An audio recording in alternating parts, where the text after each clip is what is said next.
Bonsoir, excusez-moi, je suis en train de partager là sur mon mur. J'espère que ça a fonctionné. Du coup, ben voilà, c'est bon.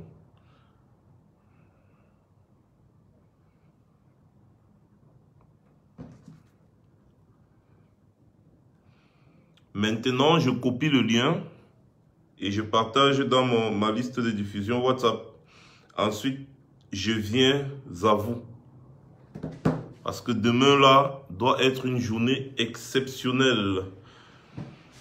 Et comme vous avez remarqué, en préparation, n'est-ce pas, de la semaine prochaine, donc ça veut dire que nous avons une grande mobilisation demain et la semaine prochaine. Donc, les gars, on a du boulot. Donc, permettez-moi juste de faire ça rapidement là. Et j'avoue. Ok.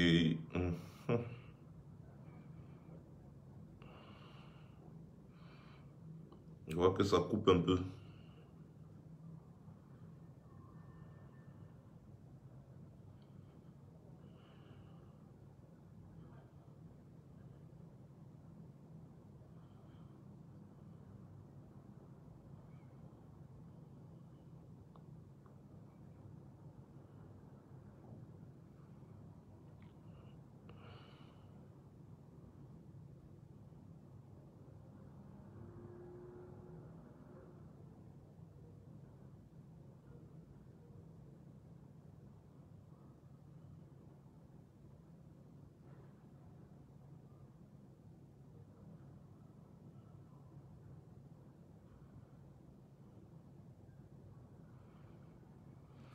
Voilà. Bien. Euh, c'est bon. J'ai partagé sur ma liste de diffusion. J'espère que vous m'écoutez bien. On ne dit pas de son. Attendez, j'essaie. J'espère que vous m'écoutez bien parce qu'il y a quelqu'un qui m'a dit là qu'il n'y a pas de son. Donc, j'aimerais savoir si vous m'écoutez bien. Bonsoir à tout le monde. Bonsoir, Mafo Final. Bonsoir.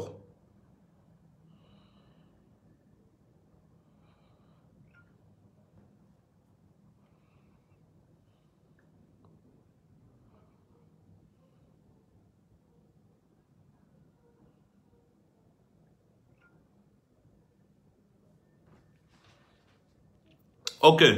Si vous m'écoutez, c'est parfait. Alors, on ne va pas attendre les retardataires. Hein. On va rapidement faire ce qui nous amène ici. Mes chers frères camerounais, bonsoir. Une fois de plus, je reviens vers vous, n'est-ce pas, pour vous parler de la mobilisation de demain. On ne va pas vous rappeler tout le temps l'état actuel de notre pays. Nous tous, on sait que vraiment dans notre pays, là, franchement, si on veut toujours parler tous les jours, on va se répéter, parler de la même chose, parler de la même chose, parler de la même chose. Nous avons un gros problème, nous, en Afrique noire. C'est que nous sommes trop égoïstes. Nous avons la force du nombre, mais nous ne savons pas faire les choses ensemble. Vous avez vu les mobilisations que nous avions fait un peu la semaine passée, l'année passée, après les élections. C'était formidable, c'était formidable, c'était même formitriple. Après, bon, chacun a essayé de rentrer un peu chez lui. Quand il veut se lever pour aller à la manifestation, son corps pèse. Oui, je le comprends parce qu'il n'a pas été habitué. Mais à partir de demain là, les gars, sachez que les gens du pays comptent sur nous dans la diaspora. Sachez que la mobilisation de demain va donner le courage à ceux qui sont au pays pour qu'ils puissent sortir la semaine prochaine. Donc, demain là, tous ceux qui veulent le changement au Cameroun doivent se lever comme un seul homme. Parce que ceux du pays, quand ils vont nous voir, des milliers et des milliers dehors demain, la mobilisation qui est prévue la semaine prochaine au pays sera extraordinaire. Mais si nous ne nous mobilisons pas assez demain, bah, les gens du pays aussi, eux, ils vont faire comme ça. Parce que vous savez qu'ils ont les yeux rivés sur nous. Ils ont les yeux rivés sur nous. Soyons des exemples. Soyons des exemples. Ils attendent beaucoup de nous. Voilà, je vois Mao Virginie qui parle de l'hiver. Maintenant, l'hiver est terminé. Nous sommes au printemps. Aujourd'hui, la température est allée ici, là où je suis, jusqu'à 18 degrés. Donc, ça veut dire qu'il fait beau temps. Les gens ne vont plus avoir des raisons. Malgré l'hiver, nous, on sortait. Malgré l'hiver, nous, on sortait. Voilà. Donc, maintenant, comme on parlait d'hiver, l'hiver est passé. Maintenant, nous sommes au printemps. Nous devons nous mobiliser un maximum. Un maximum demain matin, c'est très important. Dans toutes les capitales, dans tous les pays de la diaspora camerounaise, là où la diaspora camerounaise est représentée. Donc, je vais essayer, n'est-ce pas, de vous donner quelques... Oh là là, mais c'est terrible, hein. Excusez-moi, hein. Voilà. À Berlin, rendez-vous devant l'ambassade du Cameroun à Berlin à partir de 15 h. Rendez-vous en Allemagne devant l'ambassade du Cameroun à Berlin demain à partir de 15 h. Voilà. À Londres, en Angleterre, rendez-vous devant l'ambassade de France. À Londres, en Angleterre, attendez, je regarde un peu l'heure. À partir de 13 h. Rendez-vous devant l'ambassade de France à Londres à partir de 13 h.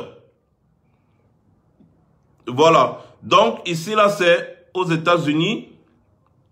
À Manhattan. Samedi 30 mars, donc demain, à partir de 12 h. À Times Square, Military Island.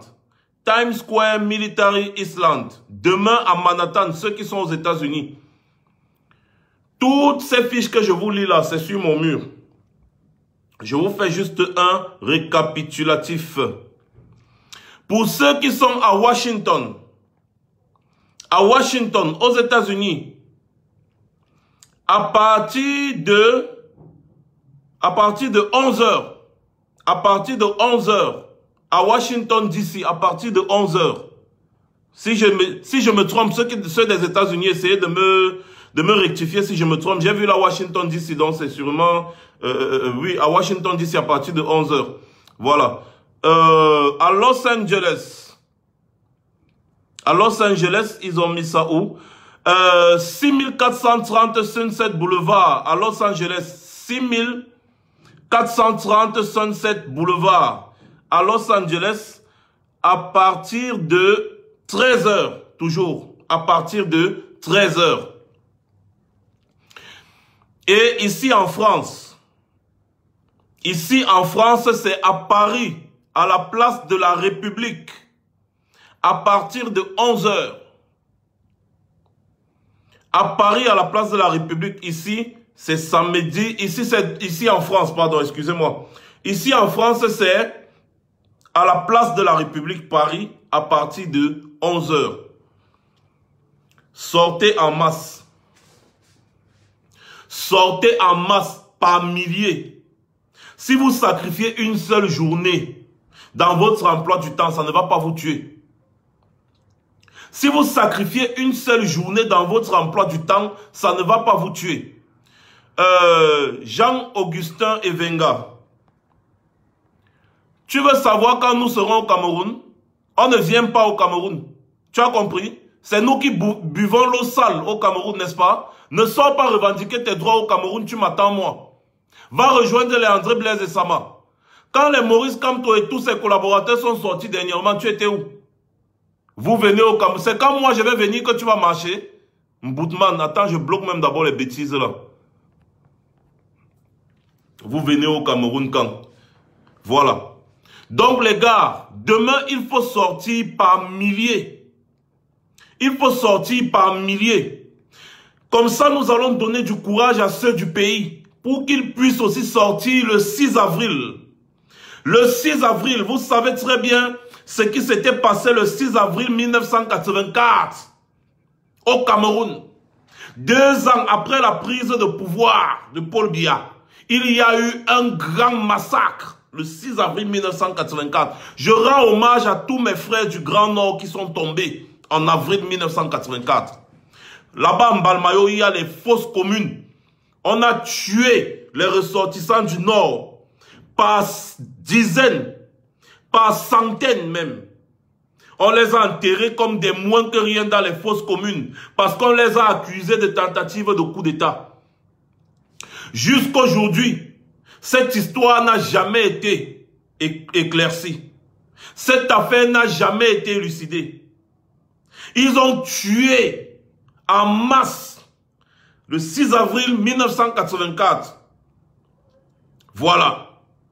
Donc, le 6 avril 2019, tous les Camerounais, Marois, Garoua, Gaoundéré, Douala, Yaoundé, Bafoussam, Boya, Bamenda, partout, Bétois, Akonolinga, Ebolova, partout, sortez. Ayokadouma, sortez. Sortez partout au Cameroun. Sortez revendiquer les routes. Sortez revendiquer les hôpitaux. Sortez revendiquer les écoles. Sortez revendiquer l'électricité et l'eau potable. C'est votre droit. Sortez demain. Sortez tous, pardon. Demain, c'est pour la diaspora. Le 6 avril, c'est la semaine prochaine. Ce n'est pas loin, c'est la semaine prochaine. C'est votre avenir. Et votre avenir est entre vos mains. Vous avez la force du nombre. Le peuple n'a jamais tort, car il a la force du nombre. Au contraire, c'est lui, le peuple, qui peut donner tort. Attendez, je bloque encore un autre sardinard. Voilà. Le peuple a la force du nombre et il peut donner tort. Hommage à mon frère et grand combattant, le général Valsero. Maintenant, je vais vous faire, parce que quand on parle des affaires de boycott des entreprises ou alors des multinationales françaises, certaines personnes nous prennent pour des fous. Donc, je vais vous faire je vais vous faire écouter un peu, n'est-ce pas, quelque chose. Non, fait chier. Oh là là là là là là là, attendez, hein. Attendez, voilà, je vais taper ici. Je vais taper ici. Voilà. Je vais voir ce que ça va me donner. Bien, merci beaucoup. Jusqu'à la salle. Écoutez bien les raisons. Écoutez bien et écoutez attentivement cette analyse de Kémy Séba. Écoutez attentivement, s'il vous plaît. C'est très important. De Houphouët-Boigny jusqu'à Alassane Dramane Ouattara, le néocolonialisme français a pris comme capitale en Afrique francophone la Côte d'Ivoire. C'est dans l'optique de renverser cette tendance que le président de l'ONG Urgence panafricaniste a foulé le sol ivoirien pour une mobilisation pacifique de la jeunesse africaine contre la France-Afrique. Interpellé avec son staff le 25 mars 2019 par la police ivoirienne, Kémy Séba a été expulsé vers le Bénin par les autorités ivoiriennes. Il m'a été signifié sans préavis que je constituais une grave menace pour l'ordre public au motif de mon audience auprès d'un certain nombre de jeunes en Côte d'Ivoire et en Afrique francophone, et que par conséquent, il m'était notifié que je serais expulsé. Il faut préciser que pendant tout l'entretien, des membres de l'ambassade de France appelaient régulièrement la DST, alors je pensais que la Côte d'Ivoire était un pays indépendant. Vous écoutez, non? Est-ce que vous avez écouté? Est-ce que vous avez écouté la partie là? Je reviens. Vous allez écouter attentivement pourquoi est-ce qu'il a eu les problèmes en Côte d'Ivoire, si bien qu'on l'a rapatrié au Bénin. Et quand il est arrivé au Bénin, vous allez encore écouter ce que le ministre béninois lui a dit. Vous allez écouter attentivement, je reviens. Je reviens parce que lui, il était en train de parler, n'est-ce pas, de ne plus consommer des entreprises françaises. La France s'est sentie indexée et elle a commencé à manigancer n'est-ce pas, contre lui. Écoutez attentivement. Je reviens encore un peu. Écoutez attentivement. Une grave menace pour l'ordre public, au motif de mon audience auprès d'un certain nombre de jeunes en Côte d'Ivoire et en Afrique francophone, et que par conséquent, il m'était notifié que je serais expulsé. Il faut préciser que pendant tout l'entretien, des membres de l'ambassade de France appelaient régulièrement la DST. Alors je pensais que la Côte d'Ivoire était un pays indépendant. J'ai eu la surprise de comprendre que ce n'était visiblement pas le cas. Pendant plus de 24 heures, il a été soumis au même interrogatoire comme en Côte d'Ivoire, avant d'être reçu par le ministre béninois de l'Intérieur, Saka Lafia. Et le ministre Saka Lafia m'a dit quelque chose qui va s'inscrire dans le temps et qu'il devra assumer. Que vous soyez populaire en Afrique francophone n'est pas mon problème. Mais dès lors que vous effectuez des mobilisations qui dérangent nos partenaires économiques, si vous continuez dans cette voie, monsieur, nous allons restreindre le périmètre de vos libertés individuelles. Vous avez compris? Vous avez compris? Dès lors qu'il s'attaque aux partenaires économiques, là, il a dérangé. Qu'il soit populaire, ils n'en ont rien à foutre. Mais dès lors qu'il s'attaque à leurs partenaires économiques, là alors, on va seulement l'arrêter, le foutre en tôle. Parce qu'il ne doit pas s'attaquer à leurs partenaires économiques. Il ne doit pas s'attaquer parce qu'il est trop populaire. Donc quand il lance un mot d'ordre, tout le monde suit. Ça veut dire quoi? Réécoutez attentivement ce que le ministre de l'Intérieur béninois lui a dit. Parce qu'ils ont comploté avec les autorités ivoiriennes pour qu'on le renvoie au Bénin.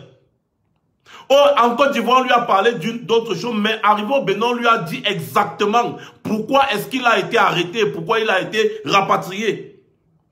Écoutez bien, les personnes qui supportent les dictateurs en Afrique, ils supportent ces dictateurs parce qu'ils protègent leurs intérêts. Et les dictateurs-là sont prêts à tuer toute la population pour préserver les intérêts de leurs partenaires économiques. Leurs partenaires économiques, écoutez bien, je reviens et vous écoutez attentivement. Le ministre béninois de l'Intérieur, Saka Lafia. Et le ministre Saka Lafia m'a dit quelque chose qui va s'inscrire dans le temps et qu'il devra assumer. Que vous soyez populaire en Afrique francophone n'est pas mon problème. Mais dès lors que vous effectuez des mobilisations qui dérangent nos partenaires économiques, si vous continuez dans cette voie, monsieur, nous allons restreindre le périmètre de vos libertés individuelles. 21e siècle. Et j'aimerais que la presse note précisément ce que j'ai dit et que j'assume devant les médias. Est-ce que j'ai répondu à M. Saka Lafia et que la personne qui va restreindre les libertés individuelles de Kémy Séba ou des militants de notre ONG ou de tous les militants panafricanistes qui se battent pour la souveraineté de nos pays n'est pas encore née? Faites attention aux menaces que vous lancez aux panafricanistes. La jeunesse africaine suit pas à pas chaque chose qui est faite contre nous. Chaque menace que vous faites, c'est enregistré. Chaque expulsion ou agression que vous faites, c'est enregistré. À chaque fois que vous déployez des moyens coercitifs contre nous, vous nous faites gagner. Parce que nous sommes dans un débat idéologique. Et lorsque quelqu'un vous lance une idée et que pour vous opposer à cette idée, vous l'agressez, vous l'attaquez, vous le censurez, ou vous l'expulsez, ou vous le diabolisez par des médias qui ne cherchent qu'une chose parfois, à nous faire taire, vous ne faites que nous donner raison. Et vous ne faites que grandir notre audience auprès de la jeunesse africaine qui est pourtant déjà très grande. Monsieur Saka Lafia, vous êtes le ministre de l'Intérieur, pas de l'extérieur. Ceux à qui vous devez rendre des comptes, c'est aux Béninois et aux Africains de manière générale, pas à l'Occident. Après avoir loué le professionnalisme des policiers béninois, Kémy Séba se dit plus que jamais un. Vous avez suivi, non? Vous avez écouté pour qui ces gens qu'on maintient au pouvoir roulent. les Ouattara, les Paul Biya, les Alim Bongo et tous ces gens-là, les Denis Sassou Nguesso, Idriss Déby du Tchad et consorts. Vous avez suivi attentivement cette vidéo, elle est poignante. Ça veut dire que la popularité de Kémy Séba leur fait peur. Quand Kémy Séba commence à vouloir s'attaquer à la source de leur richesse, là où ils produisent la majorité de leur argent, là il y a un gros problème. Kémy Séba pouvait parler du franc CFA pendant 10 000 ans. Personne n'allait jamais le gérer à AK. Franc CFA, on s'en fout. Franc CFA c'est quoi? Mais quand il a commencé à attaquer le problème de fond, c'est-à-dire les sous-préfets qui sont en Afrique, qui roulent ou alors qui bossent pour préserver les intérêts des multinationales étrangères, préserver les intérêts des politiques étrangères. Là, il a touché là où il ne fallait pas. Il a touché là où il ne fallait pas. Et vous voyez, même en Afrique, la terre mère, sa terre mère. Tu es africain en Côte d'Ivoire, on te prend, on te rapatrie au Bénin. Ouh, Balok, Chem. On te rappelle en Côte d'Ivoire que tu n'es pas ivoirien, tu es béninois. La xénophobie de ça. En Allemagne, tu es français.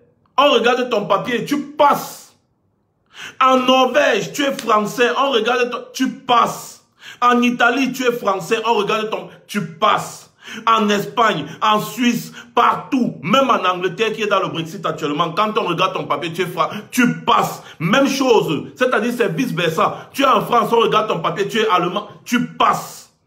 Tu passes parce que tu as la liberté. Tu as la liberté de tes mouvements de circuler dans toute l'Union européenne comme tu veux. Ici en Afrique, chez nous les Africains, on aime souvent dire nous sommes les Africains, nous sommes les ceci. Un Béninois en Côte d'Ivoire, un Africain est expulsé. Il avait d'abord été expulsé du Sénégal. Maintenant, il est expulsé de la Côte d'Ivoire. En plus, le Bénin, c'est en Afrique de l'Ouest, hein, si je ne me trompe pas. Si je me trompe, rectifiez-moi. Il est expulsé. Les frontières, il faut respecter les frontières.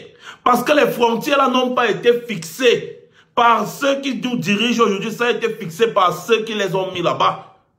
Donc les gars sont là, ils travaillent, ils savent que non, chacun gère son territoire. Voilà donc notre continent. Les gens comme les Paul Biya qui ont fait 36 ans et qui n'ont jamais travaillé sont maintenus au pouvoir par leurs parrains, les parrains étrangers. Les parrains de Paul Biya, c'est le politique français. C'est le politique français, ce sont les parrains de Paul Biya. Et le politique français est nourri par les multinationales françaises. Le politique français est nourri par les multinationales françaises. Le politique travaille pour protéger, préserver les intérêts de ces multinationales dans tous les autres pays où ils sont implantés, ou alors elles sont implantées. Voilà le travail des politiques français, parce que ce sont ces multinationales qui rapportent des richesses en France. Donc si vous vous attaquez à une multinationale française, ça veut dire que vous vous attaquez directement aux intérêts des Français. Vous vous attaquez directement aux intérêts des soutiens de votre dictateur. Puisque votre dictateur vous mate, vous avez une possibilité très simple de lui mettre un coup de poing en pleine gueule. C'est de ne plus consommer les produits de ses amis. Parce que lui, il protège ses amis plus que les entreprises camerounaises. Je vous mets au défi. Il y a un nouveau truc à gérer au Cameroun. Bolloré vient déposer le dossier. Une autre personne vient déposer le dossier. Bolloré aura le contrat.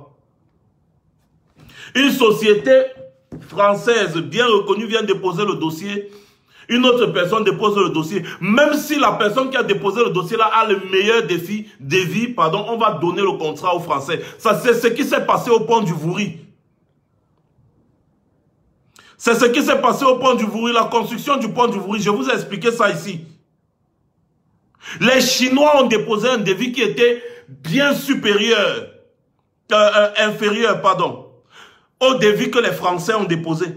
Mais Paul Biya a donné le marché là aux Français. Les Français ont pris le marché et ils ont maintenant fait la sous-traitance avec les Chinois. Donc ça veut dire que si le pont a été conçu à 100 milliards, la Chine est venue déposer un devis de 20 milliards, la France vient déposer un devis de 100 milliards. C'est juste une explication, hein. Ce ne sont pas les chiffres nets. C'est juste une explication. La Chine dépose un devis de 20 milliards, la France dépose avec un devis de 100 milliards. Paul Biya prend le dossier de la France, il donne les 100 milliards à la France. Maintenant, la France prend l'argent et elle donne à la Chine, elle donne le marché à la Chine. Elle prend 80 milliards, elle met dans sa poche, elle donne 20 milliards à la Chine peut faire le travail. C'est ce qui s'est passé au pont du Vouri. C'est ce qui s'est passé au pont du Vouri. Et vous regardez les résultats maintenant au pont du Vouri, vous-même vous voyez. Le pont du Vouri est déjà foutu. Là, qu'on a conçu, c'est déjà foutu. C'est déjà foutu, il n'y a plus rien là-bas. Quand il pleut un peu, c'est inondé. Le pont du Vouri, c'est comme ça que ça s'est passé. Donc, les entreprises françaises sont privilégiées là-bas parce que ce sont eux qui tiennent Paul Biya.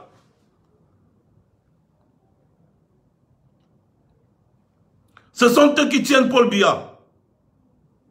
Voici, regardez le pont du Vouri là aujourd'hui. Voilà votre pont du Vouri là aujourd'hui. Regardez vous-même. Voilà ça. Voilà le pont du Vouri là, qu'on a conçu à beaucoup de milliards. Allez, Chouba.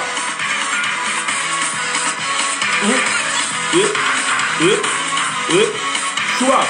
Oui. Comment? Chouba. Paul Biya, ayop.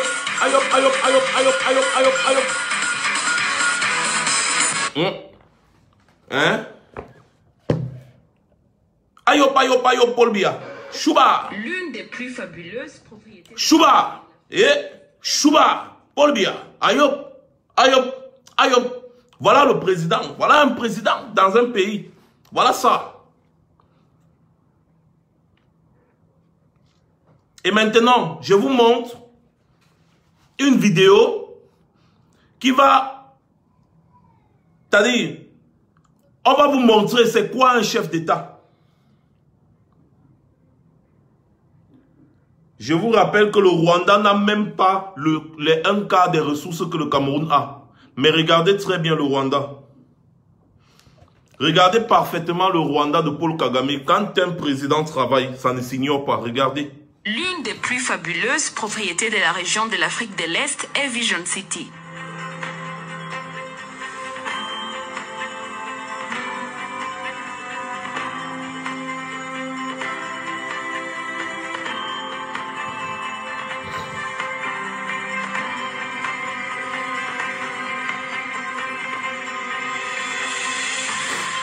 Située en hauteur de Kigali au Rwanda, à seulement 6 km de l'aéroport international de Kanombe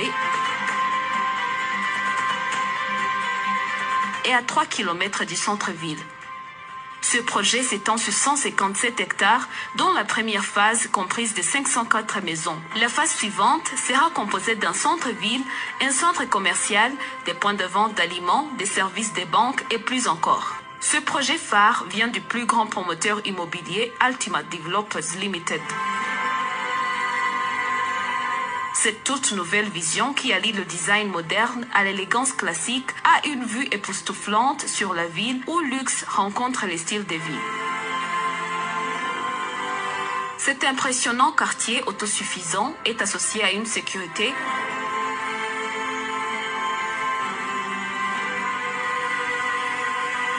de l'électricité ininterrompue grâce à des générateurs de secours, des réserves d'eau qui dureraient 6 mois, un réseau préinstallé de fibres optiques qui vous permettra de rester connecté. Il y a aussi d'autres commodités de pointe telles que des routes asphaltées, des allées pour piétons, des lampes de route qui permettraient de faire du jogging même aux heures tardives, un parking ouvert et sécurisé, des terrains de vos sports favoris comme le basket, le tennis et même plus.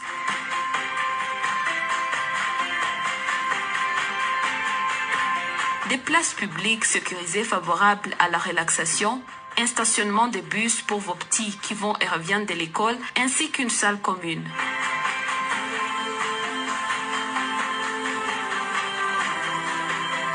Ses plus grands projets de logement au Rwanda est un développement résidentiel et commercial de haute gamme. Quand tu vois comme ça, tu peux avoir la crise cardiaque. Le Rwanda. C'est le Rwanda, les gars. C'est au Rwanda, c'est à Kigali au Rwanda, c'est pas à New York. Et l'État construit comme ça là, c'est-à-dire l'État finance, et maintenant ces gens construisent, ils mettent en location-vente. Ça veut dire que tu signes le contrat, si c'est qu'il faut que tu verses 50 000 francs par mois, ça veut dire que c'est comme si on te disait que la maison coûte 20 millions et que tu vas payer 50 000 francs chaque mois. C'est comme ça qu'on fait. C'est comme ça qu'ils font. Donc tu payes. Après, la maison te revient. C'est exactement comme ça que ça se passe. Voilà un président. Maintenant, je vais vous montrer le président en question. Parce que Paul Biya, c'est quelqu'un qui sort avec toute l'armée de la terre. Quand il veut un peu sortir pour aller à l'aéroport ou bien pour aller en Vomeka, il met au moins 1000 militaires derrière lui. Tu trouves les militaires en route qui sont là comme ça, là, ils sont nerveux. On leur demande que, mais vous êtes même nerveux comme ça, là, pourquoi? Qui veut tuer Paul Biya? Les gars sont là, on bloque la route de 8h jusqu'à 15h quand Paul Biya va sortir. Quand Paul Biya arrive à Yaoundé, c'est grave. C'est grave un peu de partout, c'est grave. On bloque toutes les routes. Les militaires effraient les gens avec les gros fusils. Les fusils là qu'on a achetés avec notre argent, l'argent du contribuable. Les militaires, c'est-à-dire, les gars sont là comme ça. Du matin au soir, ils sont là. On va leur demander que, mais vous protégez qui? Qui amène son temps? Et après, le gars passe à 15 heures dans un cortège d'au moins 80 véhicules. Un cortège d'au moins 80 véhicules. Quand vous l'énervez, on met même les chevaux devant. On met les chevaux devant et les chevaux derrière. Les motards, même les vélos, les bicyclettes. Tout ce que vous voulez, ça passe là. Après, on sent que non, un président de la République est passé. C'est Paul Biya, c'est un président de la République qui est passé. Maintenant, Paul Biya va venir vous dire que les Camerounais l'ont élu. Un président élu qui se comporte comme ça, qui a peur de son propre peuple, qui l'a soi-disant élu. Hein? Un peuple t'a élu. Mais tu as peur de ce peuple. Mon frère, si on te vote, c'est parce qu'on t'aime. Alors, comment on peut te voter? Et toi, tu viens nous intimider encore avec les armes à feu. Ça veut dire que toi-même, tu sais que tu n'as jamais gagné une élection au Cameroun. Maintenant, Paul Kagame, lui, il a été élu. Paul Kagame a été élu. On prend l'exemple de l'Afrique. Laissons maintenant les Macron qui sont avec les gens tous les jours, les Donald Trump, tous ces présidents que vous connaissez. Maintenant, regardez l'exemple d'un président élu en Afrique. C'est Paul Kagame du Rwanda. Regardez. Il est en boîte de nuit avec ses amis, avec sa famille. Toute sa famille sont en boîte de nuit.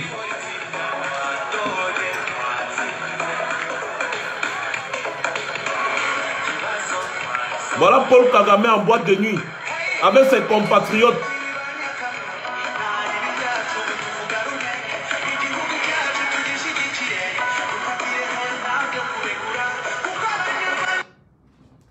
Voilà Paul Kagame en boîte de nuit avec ses compatriotes.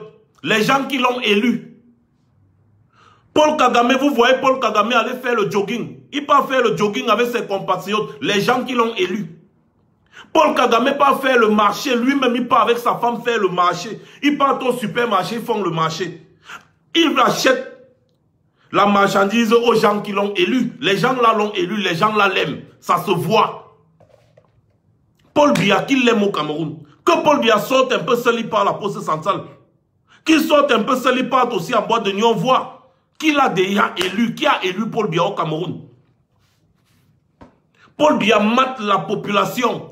Il mate la population. Il nomme ses amis dans des conseils supérieurs. Supérieurs aux élections et supérieurs à tout. Dès que ces gens ont déjà dit, c'est Paul Biya qui a gagné, c'est fini.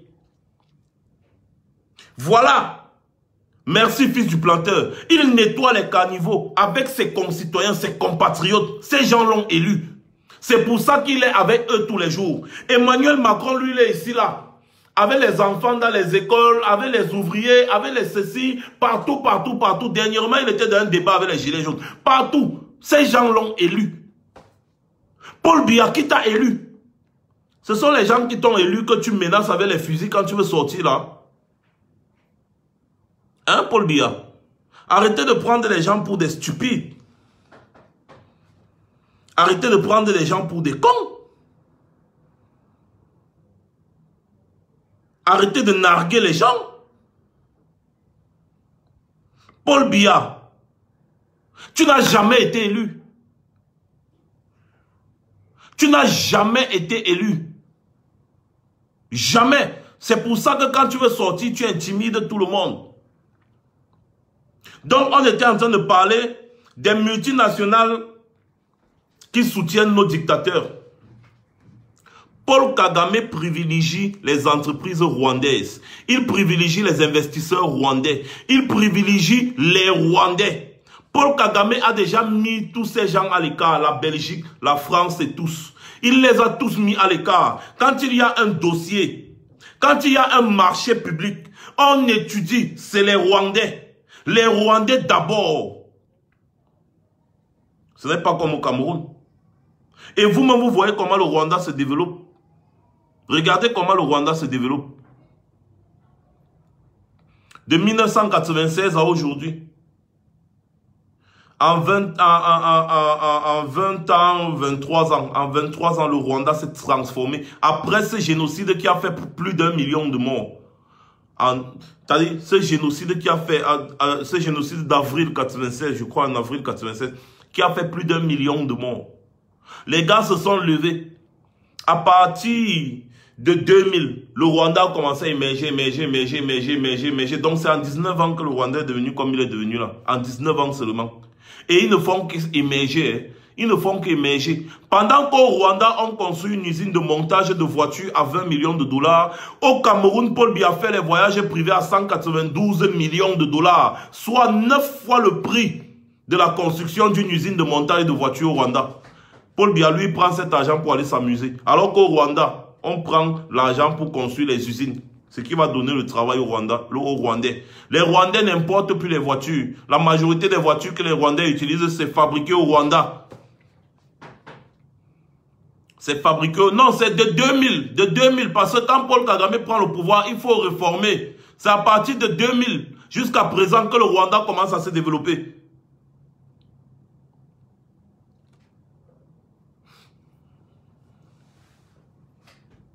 La Chine,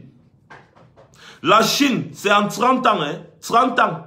C'est en 30 ans que la Chine est devenue ce qu'elle est devenue là. En 30 ans. Attendez un peu, voir, excusez-moi. Je vais vous montrer. Oui, elle est où? Écoutez un peu Ateba Yene. Il vous explique un peu en combien de temps la Chine s'est développée. Le docteur Saleh Soba fait le travail des missionnaires. Je dois dire effectivement que il a mis le doigt exactement où il faut mettre. Parce qu'il y en a qui pensent que un pays peut développer un autre. C'est faux. Parce qu'il y a un principe en relation internationale qui dit que les États n'ont pas d'amis. Les États n'ont que des intérêts. Donc, je pense que si certains pays amis nous donnent l'impression qu'ils nous aiment et qu'ils peuvent nous développer, c'est pour nous endormir. Il faut être éveillé, il faut être attentif. La plupart des pays émergents aujourd'hui, de l'Asie du Sud-Est, le Vietnam, Taïwan, Singapour, les Philippines, la Malaisie, ces pays ont été développés par les populations, les citoyens de ces pays. C'est très important.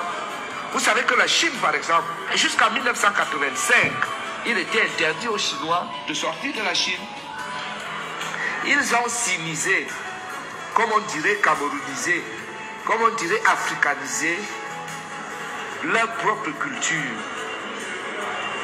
Ils ont compris l'intérêt avec leur leader Mao Zedong, surtout Deng Xiaoping, qui a appris aux Chinois à travailler pour leur pays.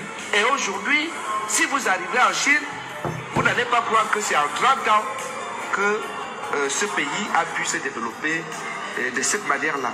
Aujourd'hui, vous le savez, la Chine paye les fonctionnaires américains, la Chine résout les problèmes de l'Union européenne, la plupart des pays, l'Espagne, la Grèce qui sont en difficulté, ne comptent que sur la Chine. Si vous allez sur le net, vous allez voir...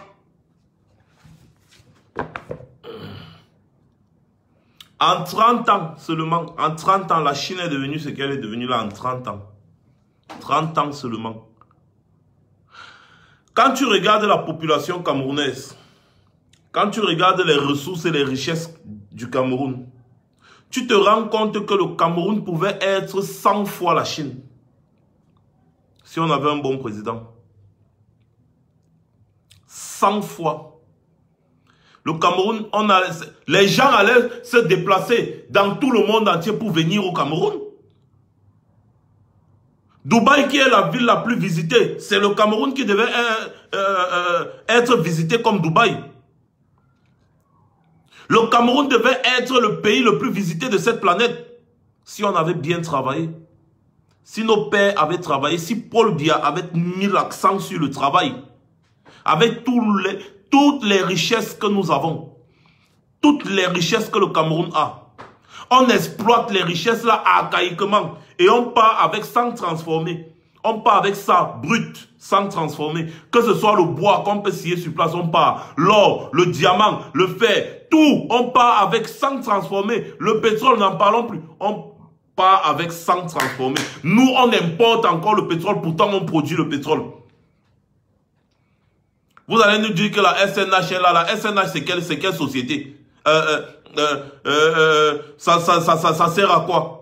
La Sonara est là pour traiter le pétrole. C'est quoi ça? La Sonara ne peut pas traiter le pétrole du Cameroun. Elle traite le pétrole qu'on prend au Nigeria et partout là. Parce que notre pétrole pèse un peu plus. Nous, on importe le pétrole alors qu'on produit le pétrole. Vous entendez ça? L'or, le diamant, le fer, le bois. On prend les arbres, on coupe les arbres au Cameroun, on envoie à l'étranger. Dès qu'ils finissent de fabriquer les meubles là-bas à l'étranger, c'est ça que Paul Biya a acheté maintenant, déjà fini, il vient au Cameroun avec. On importe les meubles là. Allez voir la boutique de Chantal Biya là-bas. Derrière Score, je vous donne. Derrière Score, ceux qui sont au pays savent de quoi je parle. Derrière Score. Juste en face de Camtel, lui. Derrière le boulevard, là, il y a l'immeuble de Djega. Je pense que c'est Djega, je ne sais pas.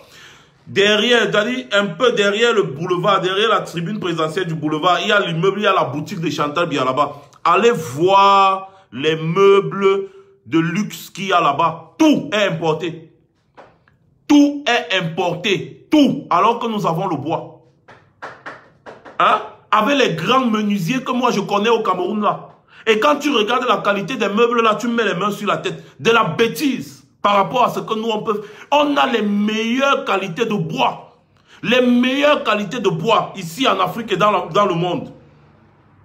On a les meilleures qualités de bois. Malheureusement, on coupe ça là-bas en pagaille. En pagaille. On allez. Ils partent fabriquer leurs meubles, leurs trucs. On ne peut pas encore acheter chez eux pour venir au Cameroun avec. Même l'eau salée, on importe. L'eau salée. Les trucs qu'on met dans le nez des bébés quand leurs narines sont bouchées, là, ou bien pour nettoyer leurs yeux. Le sérum physiologique. On importe le paracétamol, alors qu'on dit qu'on forme les pharmaciens au Cameroun. Mais on importe le paracétamol. On importe l'eau salée. Le sérum physiologique, c'est l'eau salée. Hein?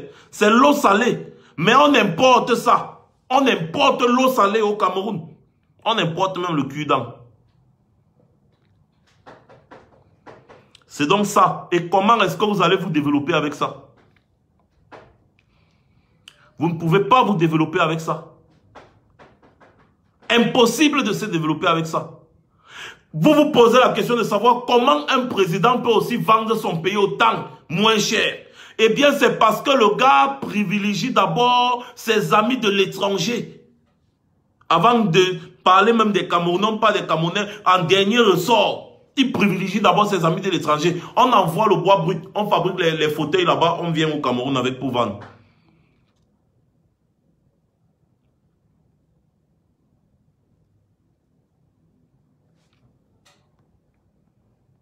Attendez, il y a Fils du Planteur qui disait qu'il veut intervenir.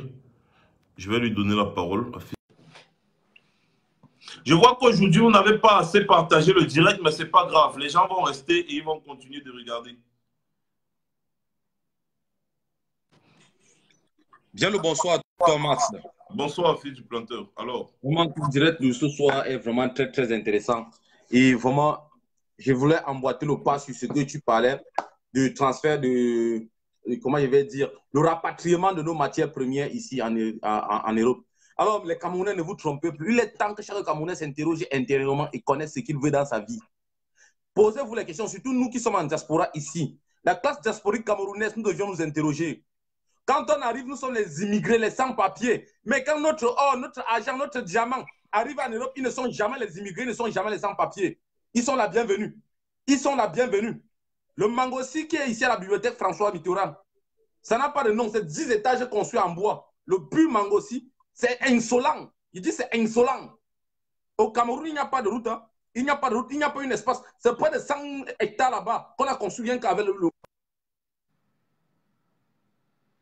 terre. Je dis bien même la terre. On a plaqué le sol. Au sol là, c'est le bois, le Mangossi. Détrompez-vous. Notre pétrole, notre or, notre diamant, notre bauxite, tout n'est jamais immigré. Ça n'arrive jamais ici, c'est sans papier. Mais nous, quand on arrive, on est immigré, on est sans papier. C'est de ça il est question. Réveillez-vous les gars, ne soyez plus dupes. Ne soyez plus dupes. Ne soyez plus dupes du tout. Et il faudrait que nous nous indignions. Que nous nous indignions parfaitement. Que nous nous levons, que nous atteignions le point de pic pour atteindre la révolution. Oui, je suis pour une révolution armée, je le dis. Il faut la révolution armée au Cameroun. Et le point de ça n'est pas dans la révolution, n'est pas dans la zone urbaine. C'est dans la zone paysanne. Parce que tous les ingrédients et toutes les conditions sont réunies pour que nous arrivions là. C'est dans la zone paysanne. C'est là-bas où vous pouvez vous protéger. C'est là-bas où vous pouvez défendre les uns et les autres. C'est de ce côté-là que nous allons avancer. Je demande ici à tous mes frères camerounais de la diaspora qui travaillent aux États-Unis, en Allemagne, en France, au Canada, dans des grandes sociétés de fabrication de quoi que ce soit. Croyez-moi, voilà Max devant vous. Il n'y a pas le transfert de technologie. Volez la technologie, mettez dans les clés USB, demandez l'adresse à Max ou à moi-même, on va recevoir ça. Ça va construire notre pays. Volez ça, on va construire le Cameroun avec. On n'a pas attendu. La Chine que vous voyez, la Chine que Max vous a présenté tout à l'heure, en 85, le Cameroun a envoyé les aides en Chine, en 78, pour aider la Chine. La Chine a fait ce qu'on appelle le vol de technologie, parce qu'ils étaient dans les industries allemandes, ici, françaises, américaines. Ils ont volé, ils sont rentrés avec. Abdul Kader Khan, le père de la bombe atomique pakistanaise. Ce monsieur, après ses études, il était ingénieur, docteur en physique nucléaire, métallurgie. Il a travaillé à Orenco, en Hollande, aux Pays-Bas.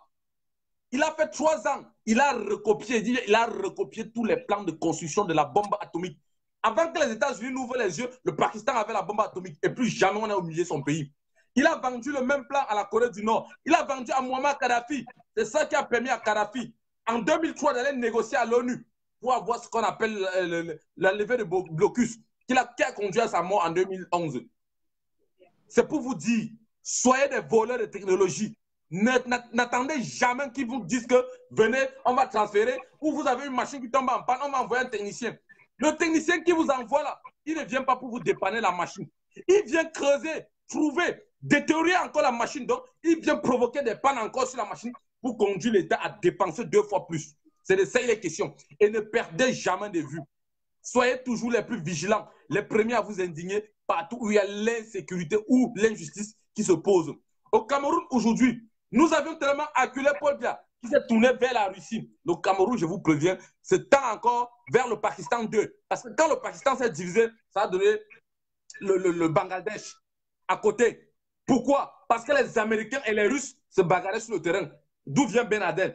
Si vous voulez voir l'histoire de Ben Laden, c'est là-bas qu'est né Ben Laden. Le Cameroun se dirige là-bas. Paul Biya est invité en Russie, en octobre. Ça veut dire la Russie qui est positionnée en Centrafrique, la Russie qui est positionnée au Congo-Brazzaville aujourd'hui.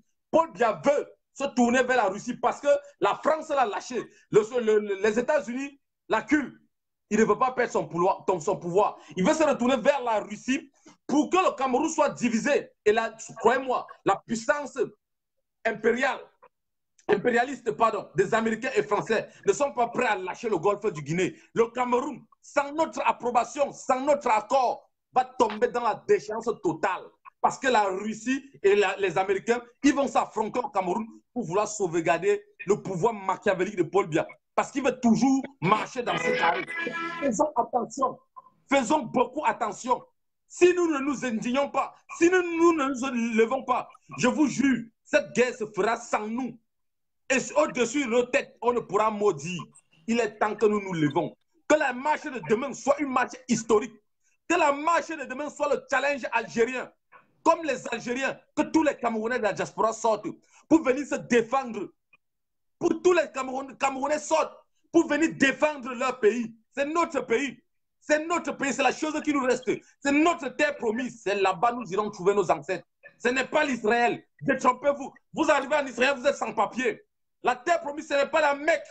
Vous arrivez à la Mecque, vous êtes sans papier, vous allez rentrer. Notre terre promise, nous les Camerounais, c'est au Cameroun. C'est le Cameroun, notre terre promise. Alors, il faudrait que nous nous battons pour reprendre le droit sur notre pays. Seuls les vrais Camerounais comprendront que le pays est en situation géopolitique très dangereuse à ce moment. En ce moment, on est en train de marcher avec quelque chose qui va nous tuer pour toujours. Si nous n'avions pas la possibilité ou la capacité de nous indigner, parce que la possibilité y est, tous les ingrédients sont réunis pour que la guérilla ait lieu au Cameroun. Tous les ingrédients. L'injustice se vit. Le rapport de force est, parce que le peuple camerounais a compris déjà qu'il peut tenir tête à l'armée régulière de M. Biya. Alors, il manque juste l'étincelle et nous avions l'étincelle. La résistance nous conduit à l'étincelle parce qu'après la résistance, il y a la révolte. La révolte naît du fait que la police, les autorités nous poussent en nous tirant dessus et on a cette révolte. Et la révolte conduit à la révolution. L'insurrection qui se suivra, la révolution va naître. C'est de ça il est question. Le milieu maintenant, ce n'est pas dans les milieux urbains. Sortez de Douala, résistez dans les milieux paysans. C'est dans les campagnes, dans les villages que la résistance et que la révolte aura lieu. Et c'est ça, parce que dans les forêts, les arbres ne vont pas vous pousser hors de la forêt. Vous allez vous protéger, vous couvrir là-bas, et vous allez combattre cette armée machiavélique de M. Biya. C'est de ça il est question. Mars, demain, nous tous, nous nous en rencontrons à la place de la République. Si tu sais que tu es Camerounais, si tu sais que tu es résistant, si tu sais que tu es révolutionnaire, si tu sais que tu combats l'injustice, c'est demain à la place de la République. Viens montrer que tu es vraiment contre tout ce que tu décris tous les jours. C'est demain. Merci, Mars. Ok, merci, fils du planteur. Tu coupes là-bas, coupe là-bas. Voilà. Vous avez écouté le fils du planteur.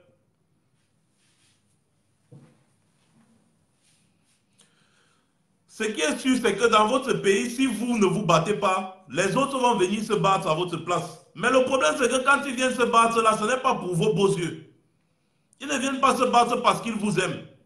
Ils vont venir faire leur guerre des intérêts. C'est comme ça que ça se passe. Ils vont venir faire leur guerre des intérêts. Ils vont venir bagarrer pour leurs intérêts. Chacun va bagarrer pour savoir c'est qui veut gagner, c'est qui veut faire quoi, c'est qui va gagner quoi, c'est qui va... Excusez-moi un peu.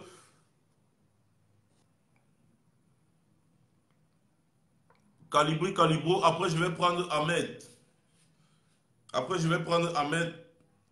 Je prends Calibri, Calibro. Ensuite, je prends Ahmed. Ouais. Bonsoir, bonsoir Max. Bonsoir, bonsoir à tout le monde. Bonsoir à toute ta famille. Mes frères, vous savez, au Cameroun aujourd'hui, c'est tellement compliqué, c'est tellement grave qu'on ne peut pas rester croiser les bras, mes frères. Il est très important que demain, que nous nous mobilisons pour montrer aux yeux du monde que le Cameroun ne peut plus se laisser faire. Nous avons appelé nos concitoyens camerounais à manifester le 26 janvier et on a vu ce que la milice de Biya Paul a fait à ses frères. Aujourd'hui, ils sont emprisonnés, on les a vus aujourd'hui tout en joie. On les a vus aujourd'hui tout en joie en train de scander le nom du président de la République, du président élu Maurice Kamto. Vous savez, ces Camerounais, ils comptent sur nous, ils comptent sur la diaspora. Bien que nous savons que le Cameroun changera à partir du Cameroun. Nous, c'est juste un élan pour faire comprendre à ces gens, à nos frères, que nous sommes unis derrière eux. Ne vous laissez pas distraire. Ne vous laissez pas emporter par tous les soubresauts de Facebook. Ayons un seul objectif. Et notre objectif, c'est le Cameroun, mes frères. Alors, je vous invite massivement, mais vraiment massivement, sortez demain, qu'on soit tous ensemble, qu'on soit en communion. Que tu sois Bamileke, que tu sois Bassa, que tu sois Douala, que tu sois n'importe quoi au Cameroun. Nous avons une seule nation, nous avons un seul pays, nous avons un seul drapeau, nous avons un seul hymne national et nous sommes tous ces enfants du Cameroun. Alors, je vous invite à la marche de demain. Malheureusement, nous n'allons pas faire de marche, ce serait plutôt un sitting. C'est aussi un moyen de se rassembler, c'est aussi un moyen d'être en communion et de penser à nos frères au Cameroun. À vous, nos frères au Cameroun qui nous avez suivis, mon frère Maxseigneur Ivoire a lancé un concept Désabonne-toi d'Orange qui est en train de faire un tabac. Et nous vous invitons à adopter tout ce concept-là. Désabonnez-vous d'Orange. Maintenant, nous allons boycotter toutes les entreprises françaises au Cameroun. On a commencé avec Orange et c'est vraiment en train de prendre. La mayonnaise est en train de prendre, mais on a besoin que vous soyez un très grand nombre à vous désabonner de ces pilleurs-là, de ces personnes qui soutiennent un dictateur qui tue son peuple tous les jours. Biapola a assez fait du mal au Cameroun. Biapola a assez fait du mal à nos frères. Biapola a assez fait du mal à nos familles. Il est temps que nous nous levions comme un seul homme. Oui, on sait que vous avez peur. On sait que vous avez peur de cette milice. Mais tant qu'on ne va pas vaincre nos peurs, on ne pourra pas avoir le bonheur. La liberté, elle ne se donne pas, elle s'arrache. Et arrachons notre liberté. Commençons par l'arracher demain. Commençons déjà par l'arracher demain. En prélude à la grande marche nationale du 26. Et nous allons être là pour vous accompagner. Et je peux d'ores et déjà dire que nous allons vous protéger. Ce serait exactement comme le 26. Si un Camerounais tombe, la diaspora va répondre. Et nous allons répondre énergiquement. N'ayez pas peur de sortir. Le 6 avril, n'ayez pas peur non plus de sortir demain. Rendez-vous demain à partir de 13h à la place de la République. On va être là, on vous attend. On va communier ensemble pour libérer notre pays. Merci Max et bonne soirée à tout le monde. Merci Calibri et bonne soirée à toi. Je prends Ahmed.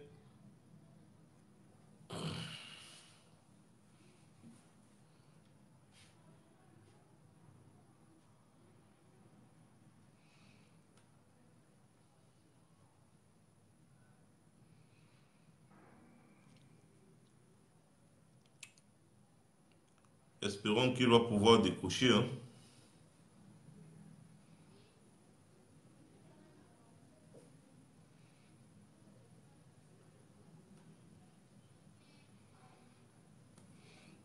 Ahmed n'arrive pas à décrocher. Je vais prendre Mao Virginie. Ensuite, je vais prendre Dreboni.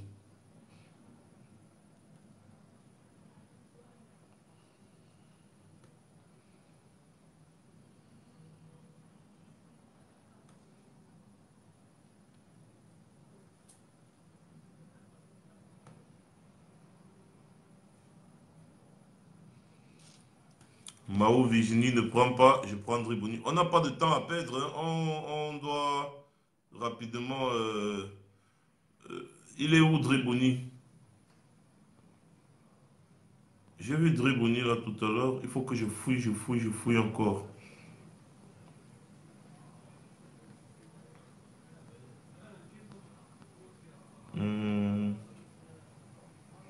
Dreboni, tu peux renvoyer, hein? Tu peux renvoyer.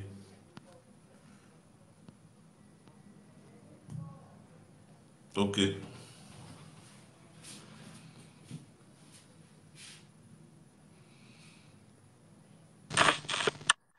Salut Max. Bonsoir Dre. Salut à tous les Camerounais, j'espère que vous m'entendez bien. Alors, Je voulais simplement dire à tous les Camerounais que demain c'est un jour important. Vous m'avez vu, je crois que c'est hier et avant-hier intervenir, mais c'est toujours pour dire la même chose.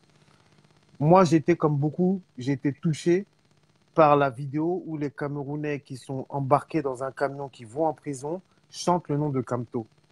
Et c'est là où on s'est aperçu qu'il existe des Camerounais courageux. Donc, ne serait-ce que la diaspora, nous n'avons aucune excuse. Si des gens sont capables de scander le nom de Kamto, de dire Kamto président, alors qu'on les emmène en prison, quelle excuse avons-nous, nous qui sommes dans des pays libres, nous qui sommes en liberté, de ne pas descendre pour aller revendiquer? Donc, j'appelle tous les Camerounais, que tu sois Bami, Bassa, Douala, Bamoun, Aoussa ou tout ce que tu veux, c'est le Cameroun. C'est important qu'à un moment donné, le monde sache, la France sache, toute l'Europe, l'Occident sache que nous ne sommes pas d'accord avec ce qui se passe dans notre pays. C'est très important. Et nous savons très bien aussi que Facebook ne fait pas la lutte, mais Facebook participe à la propagation du combat, participe à l'éclairage, à l'information. C'est un catalyseur. C'est pour ça que nous continuerons à œuvrer sur Facebook tout en ayant conscience que ce sont les Camerounais qui marqueront le but final. Donc je dis à tous les Camerounais, sortez. Et comme Calibri l'a dit, si les gens s'amusent à tuer les gens là-bas, nous répliquerons de manière rigoureuse. On l'a déjà fait et on continuera à le faire. Parce que la vérité, c'est que nous sommes déterminés. La vérité, c'est que le Cameroun a changé. La vérité, c'est que beaucoup de gens ne donnaient pas cher de notre peau parce que beaucoup de gens pensaient que ce combat allait durer seulement 1 mois, 2 mois grand maximum. Mais nous sommes encore là. La basse, bien que chahutée, la résistance, bien que molestée, elle reste debout. Elle reste debout.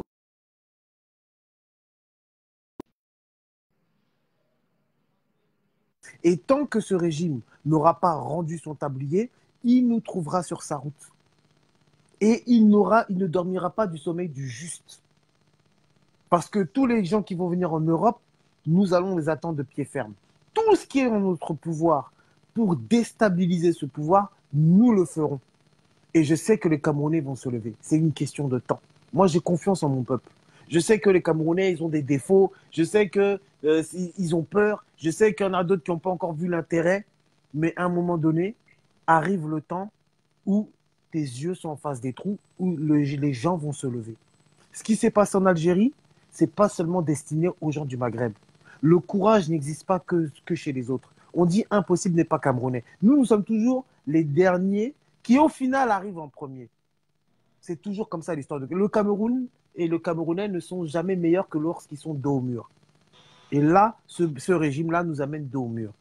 Donc c'est soit nous sortons, soit nous libérons tous ensemble ce pays, soit les Camerounais prennent leurs responsabilités, soit le pays nous échappe et le pays devient une espèce de no man's land.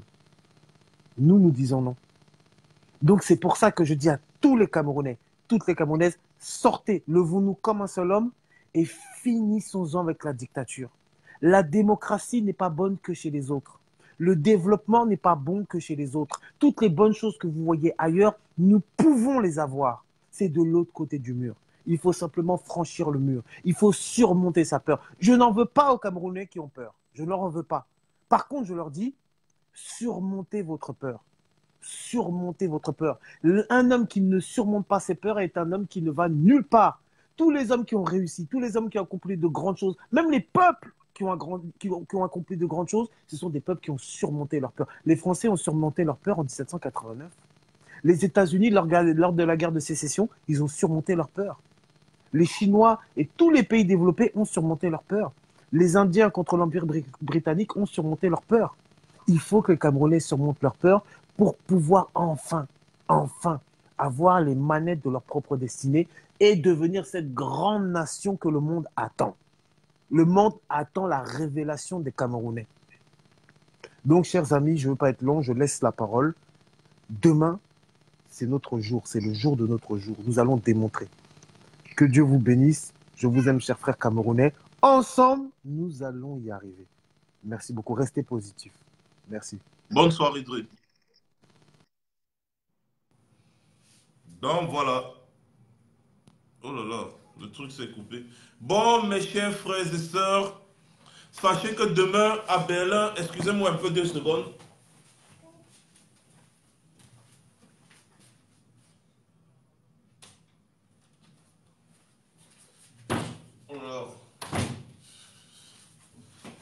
Excusez-moi 2 secondes, désolé. Demain à Berlin, rendez-vous devant l'ambassade dès 15h. Demain à Washington, à Los Angeles, partout, au Canada, à Ottawa, à Toronto et... Attendez un peu, hein. 2 secondes, je vais essayer de regarder. J'ai complètement donné les flyers. Je n'ai pas donné les flyers du Canada, c'est pas logique. Ah,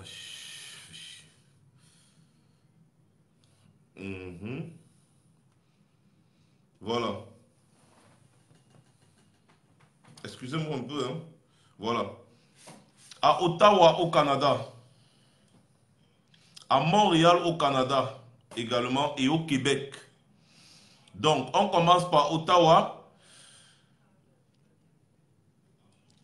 170 Clément Avenue, Ottawa. 170 Clément Avenue à Ottawa à partir de 13h. À Montréal, 1010 rue de Bouchetière.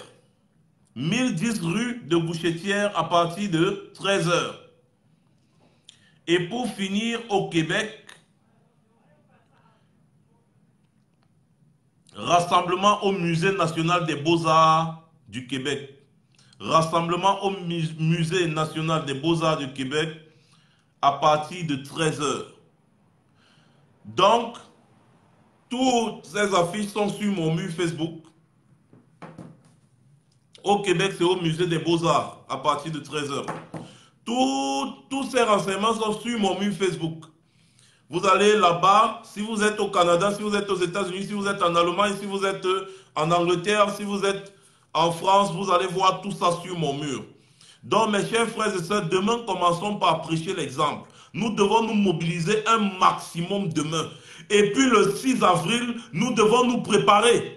Parce que si un seul Camerounais est seulement un peu froissé, le 6 avril, si un seul Camerounais est un peu froissé, nous allons poser des actes encore plus sérieux que la dernière fois lors de la prise des ambassades. Là, vous êtes déjà prévenus là-bas au Cameroun. N'allez pas parler que vous allez dire que le MSC est monté. Ce n'est pas le MSC. Ce n'est pas le MSC. Ce sont les révolutionnaires camerounais. Nous, on n'a rien à voir avec le MSC. Il y a un président qui a été élu. Et nous devons de soutenir ce président-là. Il a été élu le 7 octobre. Prouvez-nous le contraire. Ce n'est pas parce qu'Atangane Clément a dit que RDPC a gagné. Quand vous allez venir nous dire que RDPC a gagné. RDPC a gagné où? Sortez les PV. Sortez-nous les PV. Même les chiffres qu'Atangane Clément a donnés, nous-mêmes on sait que c'est des faux chiffres. Sortez les PV et on compte ensemble. Voilà. Donc, nous devons de soutenir le président élu. Voilà, c'est comme ça. Nous, on n'a rien à voir avec le MSC ou tout ce que vous racontez là. Nous, on parle de l'institution. Le président élu, celui qui a été choisi par la majorité des Camerounais. Voilà. Donc, si un seul Camerounais est froissé, voici les résultats. Regardez très bien, voici les résultats. Je vais vous lire un peu les résultats qu'Atangane Clément, oh là là. Atangane Clément vous a donné. Tout le monde était là avec les oreilles comme ça là. Maintenant, je vais vous lire les résultats qu'Atangane Clément a donné. Vous allez me dire, depuis quand en mathématiques il existe 100,48%. Vous allez me dire vous-même. Voilà les résultats officiels que je vais vous lire. Vous-même, vous allez me dire. Récapitulatif des suffrages exprimés par candidat sur le territoire national. Total général, inscrit 6 587 383. Votant, 3 524 326. Taux de participation, 53,50%. Abstention, 3 063 057. Suffrage valablement exprimé, 3 462 773. Retenez bien, suffrage valablement exprimé, 3 462 773. Bulletin nul, 61 553. Maintenant, écoutez bien, attentivement, écoutez bien. Voilà, Paul Biya, suffrage, Paul Biya, 2 461 733 voix.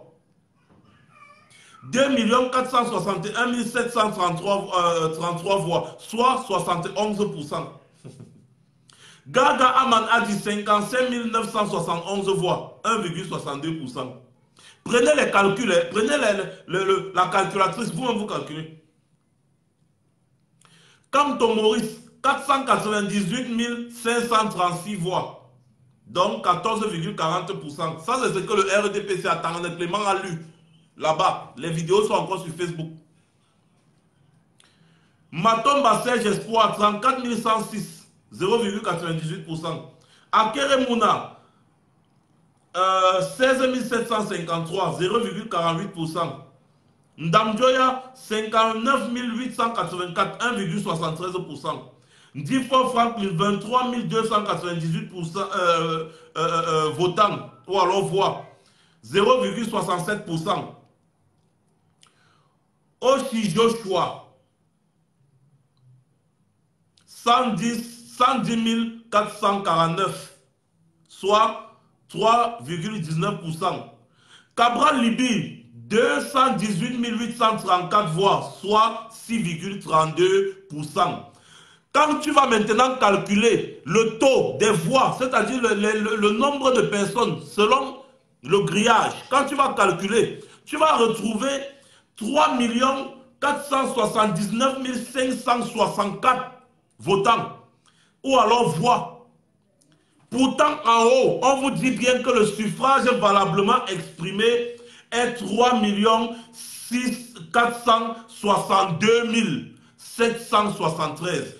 3 462 000. Maintenant, quand on fait le total des voix, on retrouve plutôt 3 479 000. Ça veut dire que le total des voix est supérieur au suffrage valablement exprimé. Quand on dit le suffrage valablement exprimé, ça veut dire le nombre de personnes qui ont voté, le nombre de bulletins qu'on a trouvé dans les urnes. Comment ça se fait qu'après le comptage, on se retrouve avec plus, avec un plus? Et maintenant, au niveau des pourcentages, on se retrouve avec 100,48%. 100,48%. Hey! On parle de 100%, 90%, 95%, 99%. C'est un peu comme si on te note sur 20. Mais on te dit que tu as eu 21 sur 20. On te dit que tu as eu 21 sur 20. C'est le résultat que Paul Biya a eu. Paul Biya a eu 21 sur 20. J'ai dit, hein, s'il vous plaît, écoutez attentivement. Le professeur note la moyenne sur 20. Maintenant, quand on fait le calcul, on se rend compte que les points que le professeur a donnés, c'est 21 sur 20. 100,48%.